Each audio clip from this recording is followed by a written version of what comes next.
la formalisation du commerce informel. Et je suis très content que vous êtes un douanier, et surtout que nous avons 3 personnes ici qui sont de la douane. Et l'AOTA est en train de tout faire pour qu'au niveau de nos frontières, nous puissions formaliser le commerce informel. Parce que si le commerce n'est pas formel, nos États ne peuvent rien avoir. Mais le grand problème que nous avons, vous êtes douanier de carrière, on n'a pas d'information. Quand vous arrivez au niveau de nos frontières, par exemple, je prends le cas de Malanville, vous avez travaillé à Gaïa, vous allez voir qu'il n'y a pas d'information, les acteurs n'ont pas d'information. C'est l'intermédiaire, les douaniers viennent dire que M. Harouna a demandé 2000, alors que M. Harouna n'a pas demandé 2000, puisque le monsieur n'a pas d'information. Il dit que c'est vous le responsable vous êtes le chef du bureau, voilà ce que vous avez dit. Parce qu'on n'a pas d'informations. Donc pour nous, ce qui est important, c'est formaliser le commerce formel, le commerce informel. Maintenant, comme je l'ai dit, et je vous le répète, et je suis là avec vous encore, j'ai dit à votre patron, à votre secrétaire général, j'ai dit, mais il faut qu'on signe un MOU, un accord de partenariat. Parce que l'accord de partenariat, là, c'est très important.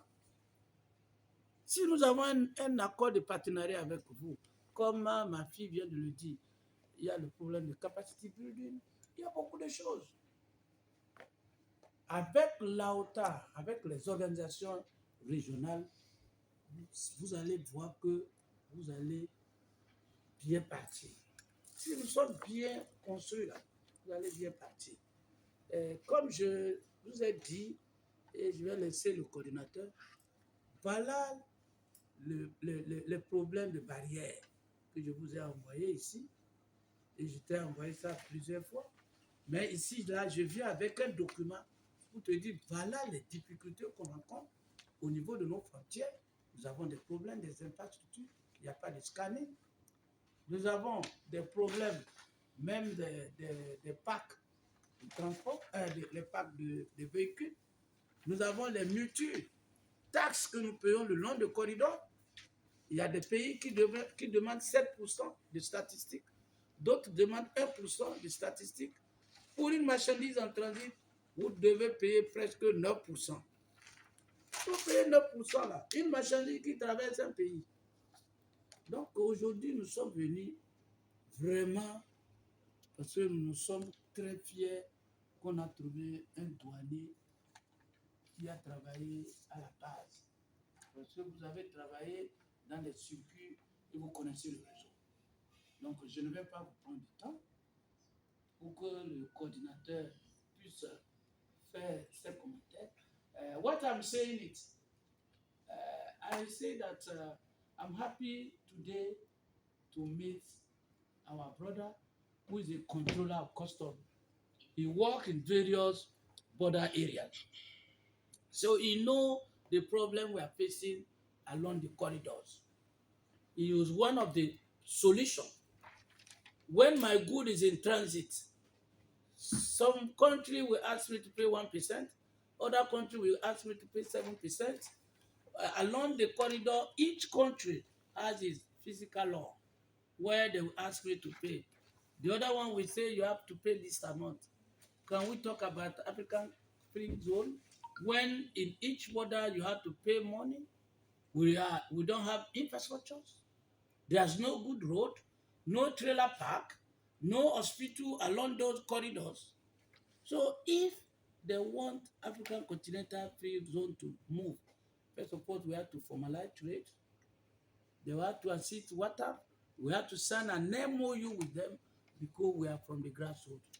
Thank you very much. So I'm giving my brother, Aruna, the information here is in French and English. For you to see how we are suffering along the border. Thank you very much. Thank you very much. So I'm giving you this document for you to see that we are suffering. And again, I'm happy that you are a custom officer. Thank you. So you need to assist us. Thank you very much. On a reçu les documents, on a pris bonne note et on va consulter les documents pour trouver les solutions idoines, Inch'Allah.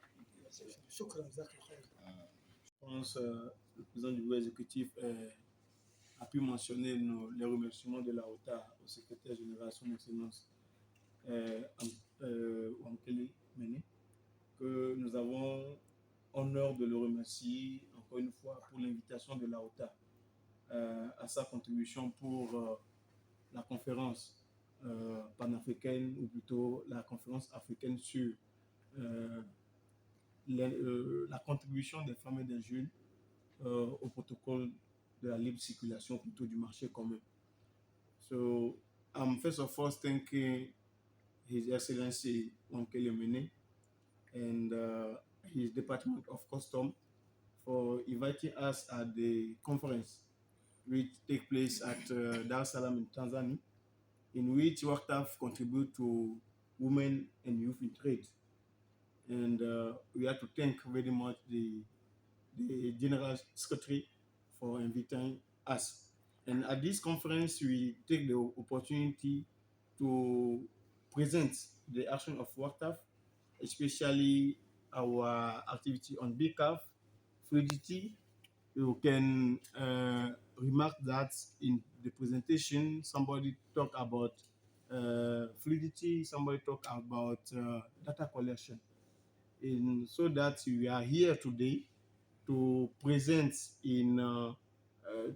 especially our action in which we can find the piece of collaboration in which the ZLECAF can find the way WACTAF can contribute to their mandate. And we are thinking that based on WACTAF activities, the ZLECAF can contribute and can go away using WACTAF and their presence in 17 countries. Alors, pour être un peu plus rapide en français, je pense que les activités de la OTA aujourd'hui contribuent fortement au mandat de la ZLECAF. En passant premièrement par la collecte de données que la OTA mène à travers ses membres pour capter les flux transfrontaliers, pour permettre donc aux États de reconnaître toutes les activités du commerce inter-État des produits agro-halieutiques.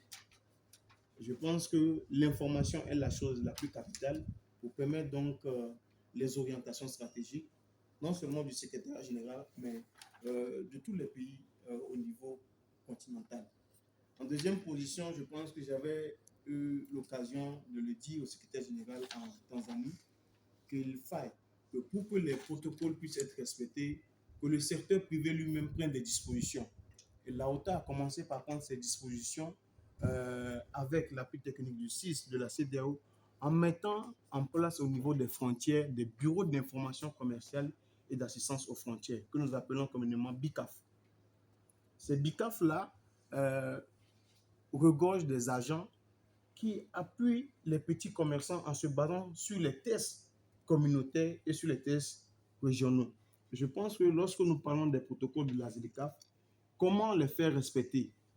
J'avais posé cette question-là aux représentants de la ZLECAF en Tanzanie et je leur ai dit il faudrait que nous-mêmes on pense à comment faire respecter les protocoles sur lesquels nous travaillons.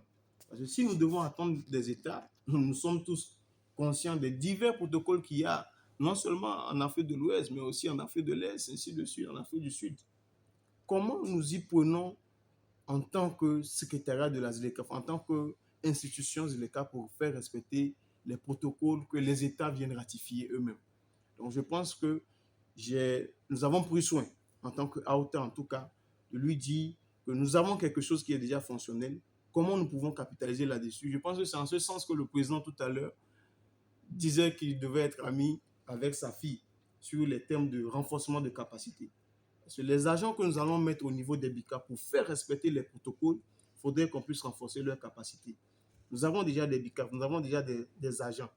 Comment la ZLECA puisse se baser sur ce qui existe déjà et voir comment l'opérationnaliser ou plutôt l'approprier à tout le continent. C'est notre deuxième activité.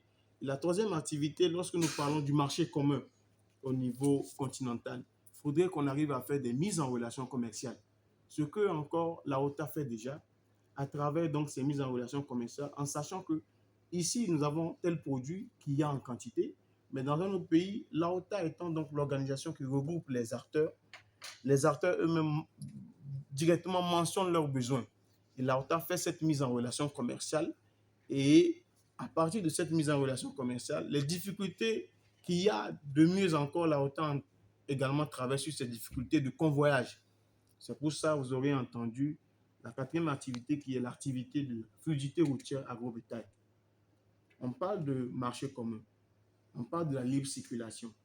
Mais si on continue par, si les acteurs, si le privé continue par subir ce que nous, ou plutôt par faire face de ce que nous appelons les tracasseries routières, les paiements illicites, les temps au niveau des frontières relativement longs, nous pensons qu'il serait difficile de vite atteindre nos objectifs. Donc, la fluidité routière, c'est cette dynamique-là qui permet de suivre de bout en bout les véhicules qui transportent des produits, en s'assurant que les formalités soient respectées au niveau des frontières, en s'assurant que en temps réel, les problèmes des raquettes, les problèmes rencontrés par les chauffeurs avec les forces de l'ordre de sécurité, qui sont normalement des barrières de contrôle, mais qui, dans la réalité, deviennent des guichets de paiement.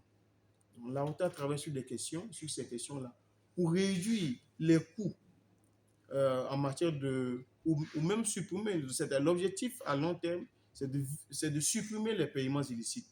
Je pense que lorsqu'on arrive à supprimer les paiements illicites, les produits vont être relativement abordables en termes de coûts pour la population et nous pouvons en ce sens-là parvenir au marché commun que l'Afrique a tant voulu à travers, bien entendu, l'installation du secrétariat général de la ZLECAf. Donc voici, pour ne pas être trop long, c'est que nous sommes ici une délégation, il y a des experts qui peuvent intervenir, il y a des collaborateurs qui peuvent intervenir.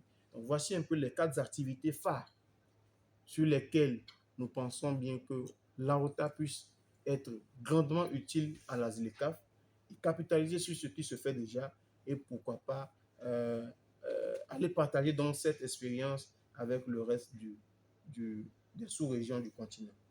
Merci beaucoup, monsieur l'inspecteur. Merci beaucoup également à la représentation donc, de la direction des douanes de la ZLECAf. Merci. De promotion du commerce intra-régional, essentiellement des produits agricoles, du bétail et halieutiques. Il faut savoir qu'au niveau du SILS, le commerce et les questions de marché agricole font partie du 4e pilier, je vais parler en langage simple, sur lesquels donc, le SILS mène ses activités dans les 17 pays, à savoir donc, les 15 pays de la CEDEAO, en plus de la Mauritanie et du Tchad, et d'autres pays qui sont en train de venir au sein du SILS, que je ne vais pas nommer pour le moment, mais dont les procédures d'adhésion sont assez avancées. Au-delà des questions de changement climatique et de gestion des ressources naturelles dont on connaît le SILS le plus souvent, tout ce qui a été appris à l'école par les anciens, en tout cas, on ne parlait pas de commerce. La nécessité d'intégrer donc la dimension marché est apparue dans les années 2006 au SILS, afin que nos populations puissent bénéficier de la complémentarité et de l'interdépendance entre donc, les différents pays. À savoir, les pays qui ont un potentiel dans un domaine puissent pouvoir commercer librement vers les pays qui en ont la demande, mais en se basant sur les protocoles qui existent, notamment le schéma de libéralisation des échanges de la CEDEAO. C'est notre guide, notre Bible ou notre Coran pour le moment. Et à cet effet, nous avons essayé un certain nombre d'initiatives par le passé, mais il est apparu que nous devons changer de paradigme. En tant qu'institution régionale, nous devons changer de paradigme. Il ne s'agit plus pour les experts du SILS d'être au devant de la scène dans la mise en œuvre des activités. Nous devons nous positionner en tant qu'institution d'accompagnement des acteurs. Si vous avez remarqué de plus en plus, le fait qu'on n'a pas changé de paradigme, les gens n'entendent même plus parler du SILS. On a l'impression que le SILS a disparu. Les acteurs, les populations au niveau des pays entendent très peu parler du SILS parce que les experts du SILS n'avaient pas suffisamment impliqué les acteurs à la base. Donc, ce changement de paradigme nous a amené, avec les collègues de la CEDEAO, à réfléchir sur les moyens de commercialisation, à mettre en place une organisation régionale. Et c'est ainsi que nous avons appuyé les acteurs des différentes fêtières de tous les pays à la mise en place de l'AOTA, avec un petit financement de la Banque africaine de développement. Et dès que nous avons mis en place la structure, nous avons vu tout de suite que l'approche a changé. Nous sommes allés d'une approche trop bureaucratique à une approche pratique. Et les activités qui viennent de vous énumérer commencent à avoir un réel impact sur le terrain en termes donc d'amélioration du commerce intra-régional. On avait l'habitude de suivre un certain nombre d'indicateurs qui ne variaient pas visiblement d'une année à une autre. Mais depuis 2 ans, les mêmes indicateurs, malgré les conditions de la pandémie, de la conjoncture mondiale liée à des facteurs externes, on voit des indicateurs de promotion du commerce régional qui commencent à s'améliorer. En termes de volume des échanges, en termes de gains en temps dans l'acheminement des produits, en termes de passage aux frontières, en termes également d'atteinte des cibles, en termes donc de sensibilisation et d'information. Et tout ceci, nous avons pris des avantages de tout ce qui nous apporte comme le digital. Vous savez qu'avec le digital, vous avez la possibilité aujourd'hui d'atteindre le maximum de personnes à moindre coût. Et ça, cette approche du digital, nous l'avons mis entre les mains de l'AOTA, mais en tant que concepteur, et nous avons dit la mise en œuvre nous appartient, nous apportons un appui technique. Et nous restons dans cette dynamique. Peut-être qu'il n'a pas évoqué une 4e activité, c'est que nous avons l'ambition de profiter du digital pour développer le commerce électronique, le e-commerce. Le e-commerce fait partie des projets, en tout cas pour lesquels nous voulons accompagner les acteurs au niveau donc, de la région. Parce qu'avec le e-commerce, ça brise les barrières, je veux dire les distances, ça donne une plus grande visibilité.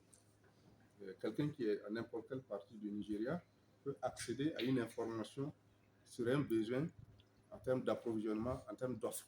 Donc nous allons travailler sur le volet du e-commerce.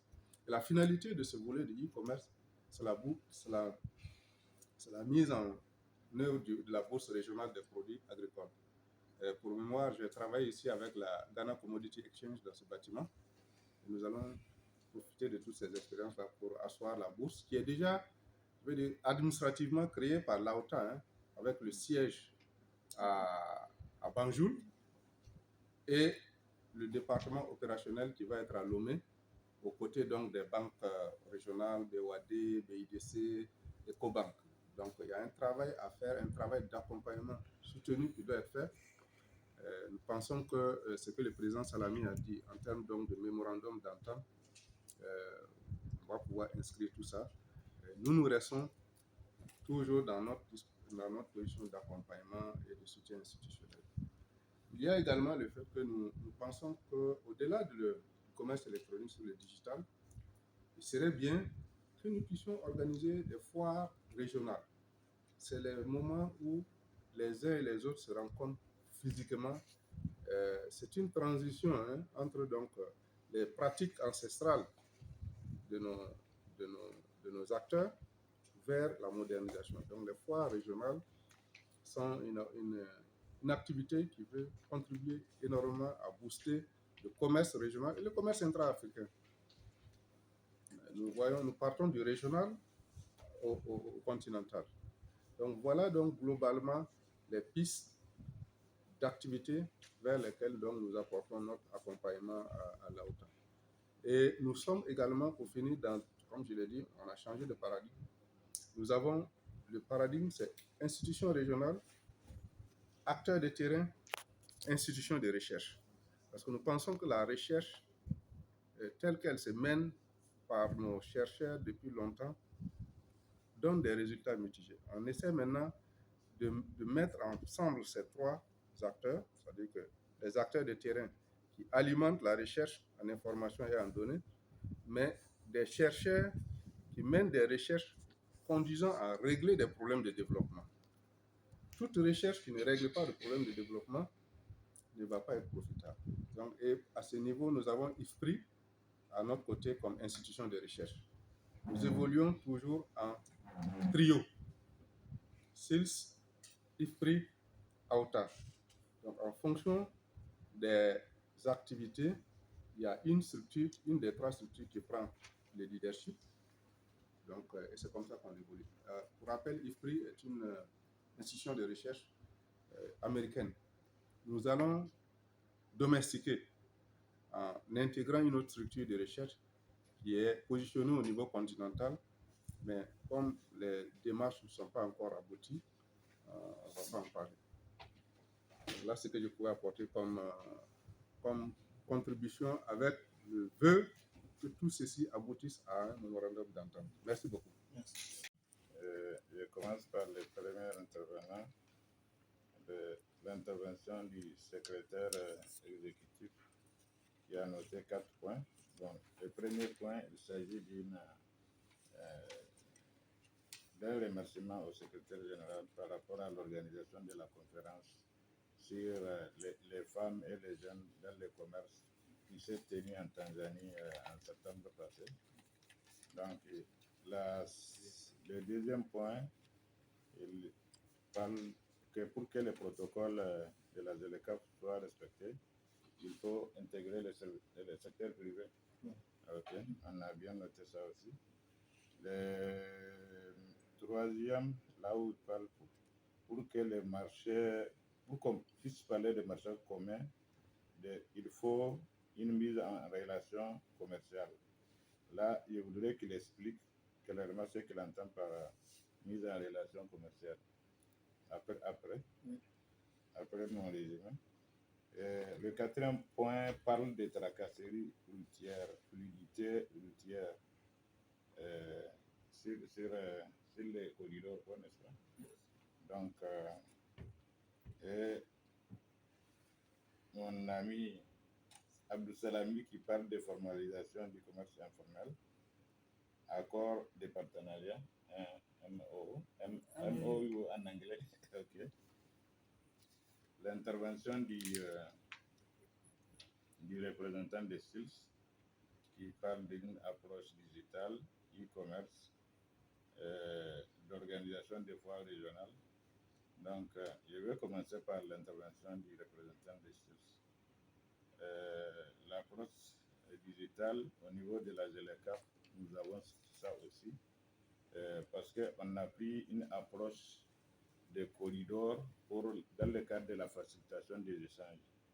Donc, au niveau des corridors, on a vraiment priorisé la digitalisation des procédures.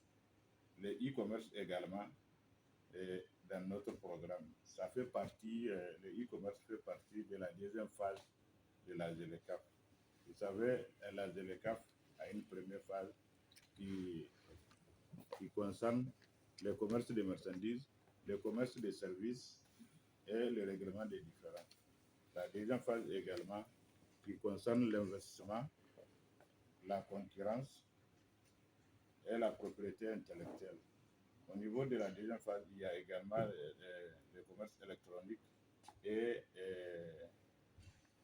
la femme et le commerce des jeunes. La femme et les jeunes dans le commerce. Donc, c'est ce qui fait la deuxième phase de la ZLECAf. Donc, nous avons ça dans le programme. Les foires régionales aussi, On avait organisé une foire régionale l'année passée en Égypte. Je ne sais pas si le secteur privé a été convié à cette fois. Plus précisément au Caire. On a organisé ça au Caire l'année passée. Au niveau des tracasseries sur la tracasserie routière aussi, la ZLECAF est en train de faire un effort à ce niveau parce qu'on a fait le corridor Abidjan-Lagos, on a recensé tous les programmes qui sont sur ce corridor, on a tenu plusieurs réunions. On a visité également d'autres corridors, 2 corridors de l'Afrique de l'Est, un corridor de l'Afrique australe. Donc, vraiment, nous sommes en train de faire un effort par rapport à ces tracasseries-là. Inch'Allah, on va éradiquer ces tracasseries. Donc, pour le moment, voilà ce que j'ai à dire. Je ne sais pas s'il y a d'autres intervenants. Je pense qu'il y a un point qui est passé un peu inaperçu. Inaperçu lequel? Oui, c'est la collecte des données sur les flux transfrontaliers. Comme vous le savez, ces acteurs qui sont sur les maillons, qui sont sur les chaînes de valeur agricoles, quand vous interrogez la plupart de nos bases de données des administrations des douanes que vous connaissez bien, du fait que ce commerce est majoritairement informel, où les données officielles ne reflètent pas la réalité du commerce intra-régional. Donc nous avons mis en place avec l'AOTA et son réseau un dispositif de collecte des données sur les flux transfrontaliers en termes de valeur et en termes de volume. D'un ensemble de produits, je pense qu'il y a à peu près 150 produits codifiés HS12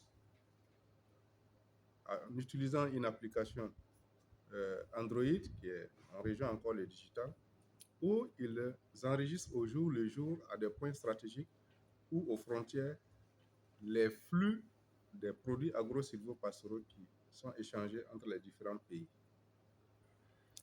Nous avons travaillé avec les instituts nationaux de la statistique jusqu'en 2019 pour que ces flux-là puissent être intégrés dans les statistiques de commerce extérieur des différents pays. En nous basant sur les guides uniques de la CEDEAO d'élaboration des statistiques du commerce extérieur des pays de la CEDEAO. C'était en avril 2019. Mais cette activité, comme la plupart des autres, est confrontée à des questions de financement, malgré sa noblesse, malgré la demande, puisqu'on connaît la réalité aussi des instituts nationaux de la statistique qui ont besoin de données, mais la plupart, c'est les partenaires qui les financent.